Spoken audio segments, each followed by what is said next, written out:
believe Joe Mills pitched the last 2 2/3 to finish this one off. So tight game, two good teams going at it. Meridians just get one more hit than we do, and they claim the 3 seed. They send us to the play-ins for the 5 seed. That's a little payback. I appreciate that, Meridians. Thank you out there. Get a little payback from Wednesday night. Down at Highlands, my Colt 45s, we took on the Expos down there. It was a quick game. I think we were actually done by 11:30. Wow. Bestie came out throwing very well today. He actually throws a complete game. We didn't have a whole lot to have to do on defense too much today. He was making it pretty easy. I think he probably fielded 5 or 6, maybe 7 plays on his own on the mound. And I believe he had 11 Ks today because I think we were teasing about getting pizza. Everybody was getting pizza all night. Yeah, for the La Rosa's thing in Great American Ballpark. Free pizza to go around. Yeah. Murph had a home run today. He loves playing at Highlands, and he likes that short park down there in right field, and he took one out. He was a little solo shot. But, yeah, it was 4-0 going into the top of the ninth, and the Expos put 2 on us, try to battle back, but we were able to hold them off. Out at WCBC, the Suds and the Brewers out there, and I'm a little disappointed. We just may have done this show a little too soon to get a Jayism because there's no Jayism. Yeah. But the Suds take out the Brewers 6-1. Maybe Jay just said to hell with it. I'm done now. Yeah, maybe. Maybe he was put in the work camp after that comment about the glorious leader's sister. That's what I'm thinking. It's a more likely scenario. He got the muzzle put on him. He's like, that's it. That's enough. You're not allowed to talk. Glorious leader doesn't like someone talking about his sister. So Private Compton, you might want, or Private Lowry, you might want to keep a bottle on that one. Oh man. So big win for the Suds. They finished regular season 19-5. They'll go in as the number 2 seed. Out at North College Hill, it was the Orioles and Tigers. We told you about them finishing that game that was from Wednesday night with the darkness. The Tigers won that 8-6 in the second game, or the regularly scheduled game. The Orioles squeak out a win. They win this one by a final score of 4-3. And Ray, I think these two teams are going to be tired of seeing one another. They played Wednesday night at WCBC. They finished that game this morning. And they played a game after, and as luck would have it, they finished 16-17 in the standings, and are going to play Wednesday night out of Fenway. Well, they at least know each other and know what everybody's going to bring. It is easy scouting report, I guess, right? Yeah. It's too hard to figure that one out. Yeah. Dragons with a big win to close the regular season, 11-6. I tell you what, got to give credit to Tony Steer and company out here. They started the season just miserably. The Dragons did, and I believe that was their 7th or 8th win of the season. They've really come on in the second half of the season, picked up some good wins down the stretch, and Tony's got those guys playing pretty well, so congrats. Big win over the Flying Tigers by a final score of 11-6. Yeah, out of Foundation, the Hustle had to take on the Dodgers out there, and Dodgers take care of business out there 10-4, and that puts them in the 8th seed now, and of course that's what, as we'll go over, we'll talk about who's playing who, but looks like we'll be seeing the Dodgers. But the Dodgers had a good season this year and finishing up there. Always tough out at Foundation and Hustle, just up and down this year. And I'm not really sure where they ended up finishing up, but we'll talk that here in a little bit. But I believe they were down like maybe 13, 14. 11. Yeah, they were 11.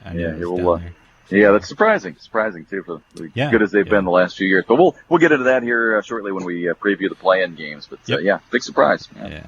Now at Finneytown, we had the Mudcats and the Sting, and Mudcats they take out the Sting 11-7 out at Finneytown. So Finneytown, the Sting usually play well there. But Mudcats go down there and take care of business down there. And nice game out there. And Rich Sherrick pitched 6 innings, 8 Ks, and it looks like AJ finished it up. So great job out there, guys. And Mudcats have a good year this year.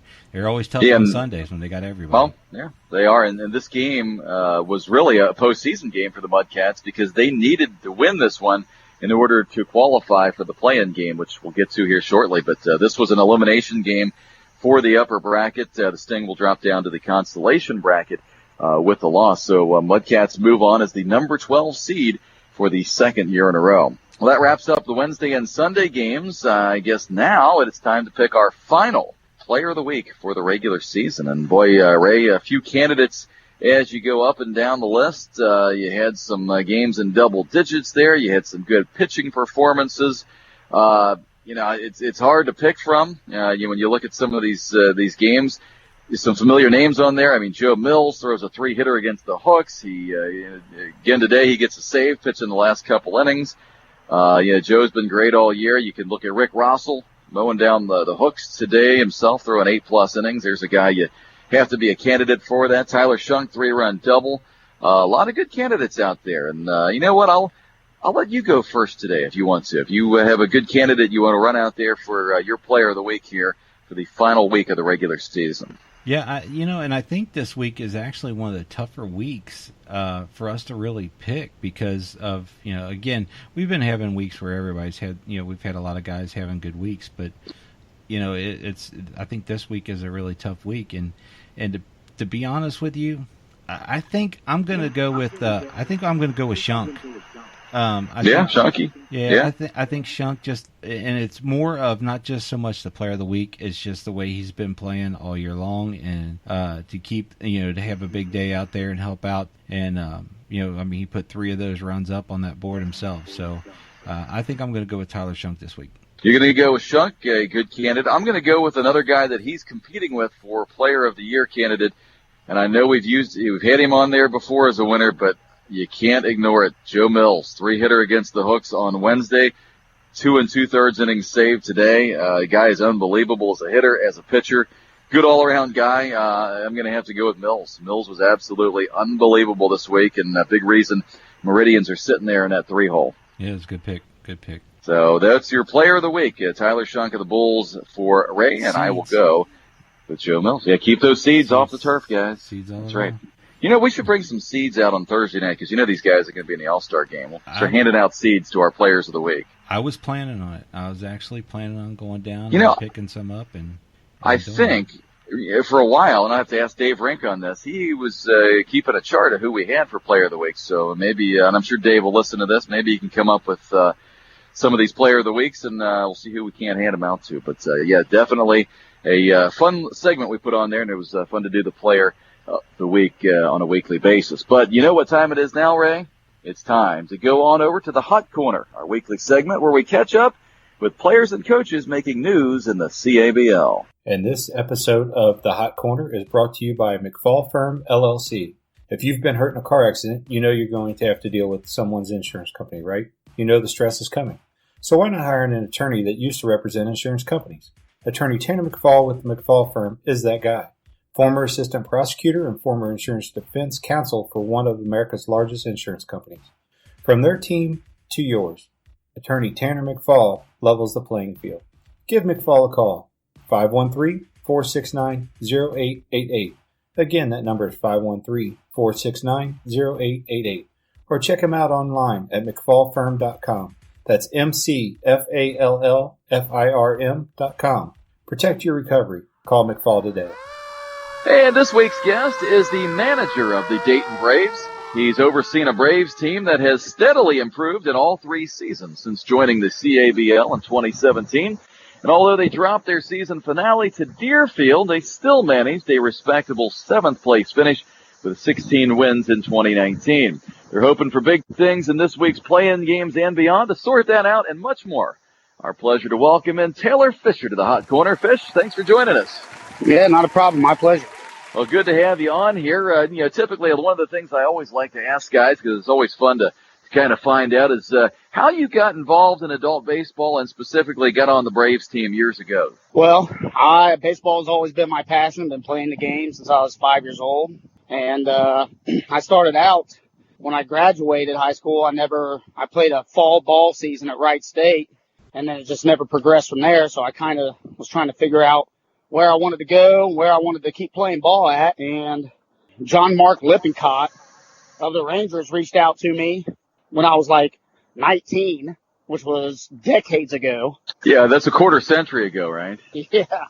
And he asked me if I was still interested in playing baseball, and I said yeah. And I ended up going to a tryout for that Miami Valley Adult Baseball League, which is known as the MVABL now.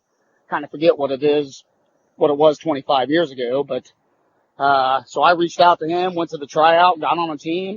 And that's how I started with them. I played in that league until about 2003 when Steve Penix and Paul Coltis got a hold of me.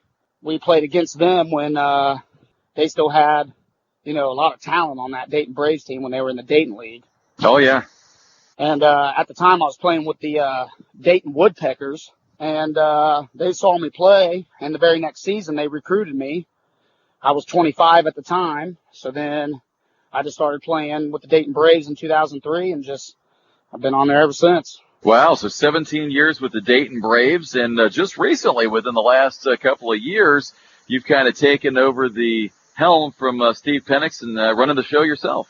Yeah, he said it was time for him to let loose. I think he's been managing the team for 26 years, and Dayton Braves Baseball Club was established in 1992, and Steve was one of the founding fathers of that team. So I think 26 years is probably enough, so he just handed it to me. Yeah, 26 years, a long time for anything, and when you look at it, the Braves have had a long, great history. They've won the Dayton League multiple times, some great trips to Florida. I know you and I played in Florida together a couple times, I believe, making a championship game, and certainly a lot of great history with the Braves, and you're trying to keep that going now. Oh, yeah. It's a great history. We got a lot of veteran players, Scott Sizemore and Paul Coltis, and Steve's back this year. So, a lot of guys that's been on the team for a long time is still chucking the ball around. So I'm just hoping that when I'm 60, I can still do that. Well, good mix of young and old. And, when you look at the Braves team, obviously you had some great rivalries back in the Dayton League with the Colts, the Mudcats, and the Knights. And, thankfully we've got Franklin as kind of a good in-between, so we can kind of mix in the Cincinnati teams playing you guys. You've developed some good new rivalries and also be able to keep those old rivalries with some of the Dayton teams alive with, guys like Ray Sterling over there with those Colts. Yeah, pumpkin nuts over there. Yeah. That's all right. Yeah, I'll tell you. The Colts, we've had a really good rivalry as of late, probably within the last handful of years with the Colts. We seem to go back and forth a little bit when we're both in the Dayton League and stuff, but since we moved over to the CABL, the Colts have had our number. I think we're 0-8 against them, I believe. Yeah, I was going to ask you, Taylor, if you thought by the time you were 60, you said you were still going to be around the team, if you would have a win against us by then.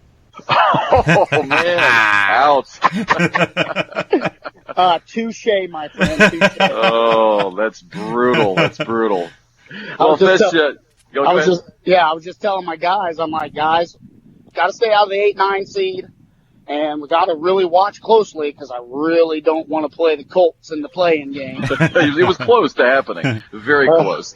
Had the Colts dropped to 10, that may well have happened. But it's a big week coming up here. We've got the play-in games. You guys have the Expos, as it turned out, a team you beat pretty handily during the regular season. And, when guys ask me about the Braves and the schedule, you guys have beaten the Bulls, the Yankees, the Meridians. You tied Deerfield early in the year. Put up some pretty good wins. Yeah, this is a very much improved season for us. Not much extra personnel. We've added Tom Machardi this year.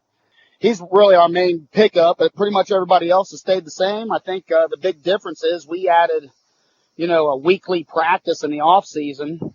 Every week at Action Sports when they had the indoor batting cages, and we would just go there once a week and practice, and I feel like that has definitely improved our defense and our hitting, and it's definitely been an improved ball club for this season. Yeah, and I can attest to that. You guys gave us fits in that game up at Franklin. One other thing I'd like to mention here, the thing you and Ray both have in common, I know Ray's, of course, coaching down there at Highlands, but you coach some high school baseball yourself. Yeah, I'm the assistant JV coach at Vandalia Butler High School, and that's a very good organization to be around. We're very competitive year in and year out. Our JV team last year finished with a strong 22-4 record, and the varsity actually went to pretty far in the state tournament as well. Yeah, Butler had a great year. I have to ask both of you guys, are you guys telling these high school seniors, hey, in about 8 years, you stay in contact. You can come out and play with me. I know Ray's probably doing that. I try, but I've got one actually pitching pitching in the Orioles organization right now, so I got to wait until. Well, you couldn't decides get that to go. one, but I'm sure there's others.